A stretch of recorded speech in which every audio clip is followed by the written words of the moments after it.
น้องเปิดเฟซบุ๊กแล้วเห็นงามคือเทวดานางฟ้ากระบอทองมักลายเด้อมักกระดักมักกระดอขอเป็นเพื่อนได้บ่นะน้องว่ายังอ้างวางน้องอ้างวาง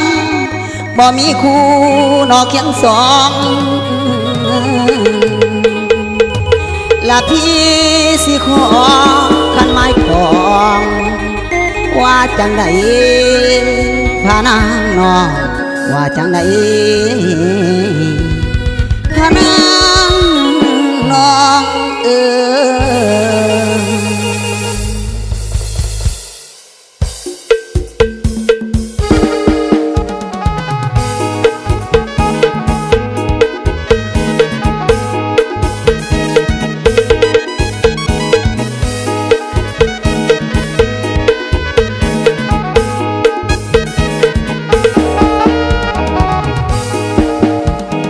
โอ้ยดีนางดีนางเป็นนางคือเทวดานางพระมาใหม่นักนักเอ๋ยสาวนั่งผู้กูพระโตเจ้าผู้ใครหักไปสิได้บอกน้องนะหักไปสิได้บอกน้องนะสาวแข่งบังคนสวยสิมาได้ดีน้อง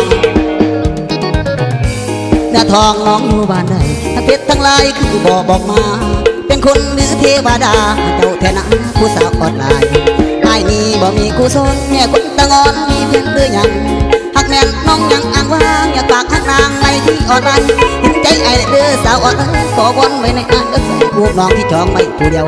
น่าก็เกี่ยวตั้งแต่เพชรบุกมันสิพระนางถูกนอนตอมทายคนใครไอ้นี่ขอผ่าคอมเมนต์ปิดปากปิดหูปิดตานี่คือบ่าวผู้สนาที่เคยโตมาเป็นเพื่อนกับนางเวลาวังให้นางให้บอกในอาชีพสิเบิร์นไปหาน้องแง่น้องแก้วกำก้อนสิลงหักคนใครเดี๋ยวกำก้อนสิลงหักคนใครน้องสาวเอาได้สิว่าได้ดีน้องว่าได้ก็ดีน้อง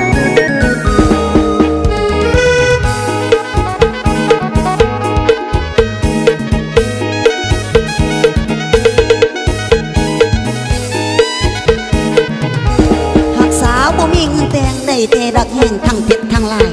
เจ้ากะอย่าเผาลงลายหน้าเป็ดหน้าลายอายนี่เป็นห่วงคือจังบ่มียำวางทุกสิ่งทุกอย่างแอบลงเป็นแถวกินเหล้ากินเบียร์เสียไปขาขาวขาลายสู้อึกสู้กา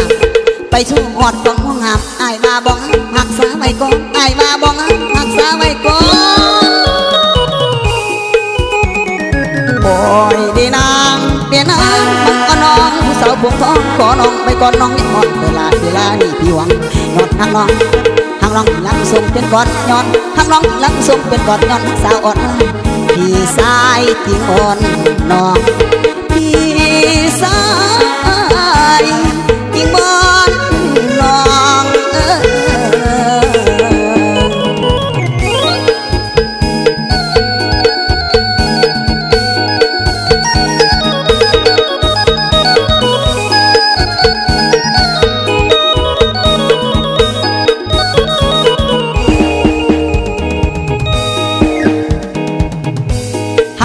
บ่มีเงินเต็มนี่ตีดักแห่งกระทั่งเพชรทางลายเจ้ากะอย่าพาลงลายหน้าเพชรหน้าลายอายนี่เป็นห่วงคือจังบ่มียำบางทุกทิ้งทุกอย่างแอบลงเป็นแถวกินเหล้ากินเบียร์เสียไปขาขาวขาลายโซ่อกโซ่กาไปโซ่หอดของห้องหามอายมาบ้องหักษาไว้ก่อนอายมาบ้องหักษาไว้ก่อน